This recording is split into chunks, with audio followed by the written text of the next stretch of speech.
From ransomware attacks on major companies to a single customer knocking a number of major organizations offline in the Fastly outage.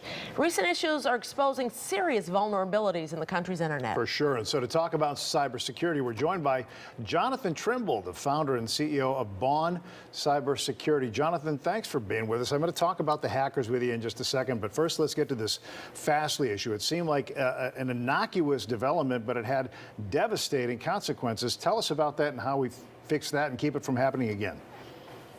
Yes, so in today's environment, we expect information to be available anywhere we are, whether on a mobile phone or laptop. And in order to do that, the content providers have to provide that information closer to the user and putting it on multiple servers. There's only a few companies that can do that, large cloud providers such as Fastly or Amazon Web Services or Azure.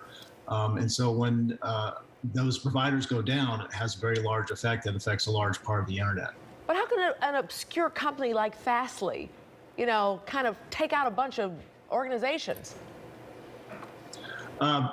Because so many other organizations depend on these limited number of providers, and so if that organization goes, when Fastly went down, it had that domino effect on a lot of other companies that rely on Fastly to provide their services. All right, well, let's transition to the hackers and what they're doing out there, because it seems they're getting more sophisticated.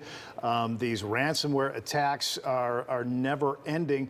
How do we stem the tide against this? And, paying a ransom, is that making things worse? It does encourage the cyber criminals to engage in that activity. Oftentimes when a business is hit by ransomware, it comes down to a business decision. Do they want to reward criminal activity, or is their information so needed to continue operations that they're forced to pay the ransom? So those are decisions that really come back to the company that was hit.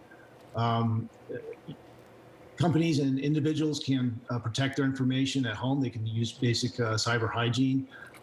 Doing updates on your laptop or desktop at home helps clean up some of those vulnerabilities that ransomware takes advantage of.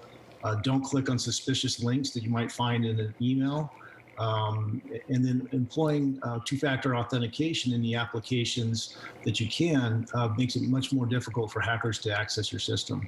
So does this kind of show how fragile the infrastructure is to the internet? Yeah, the internet was originally designed to be very resilient and have alternate pathways if something goes wrong. But as we've aggregated a lot of this traffic on these limited number of cloud providers, it has made us in some ways a little bit more vulnerable.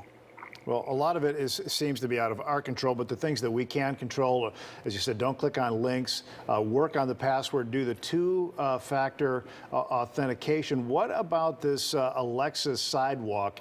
There's been a lot of buzz about that. Do you think that everybody should opt out of it, or do you see a service that provides and is worth it?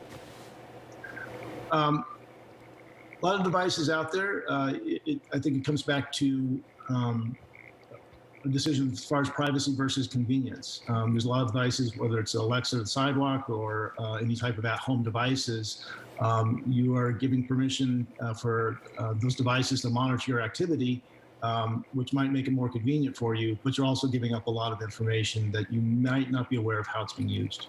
Do you predict this is going to keep happening?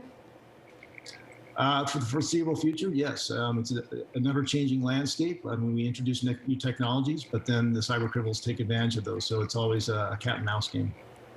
All right, Jonathan Trimble at BON Cybersecurity. Thanks for checking in with us this afternoon. We appreciate your time.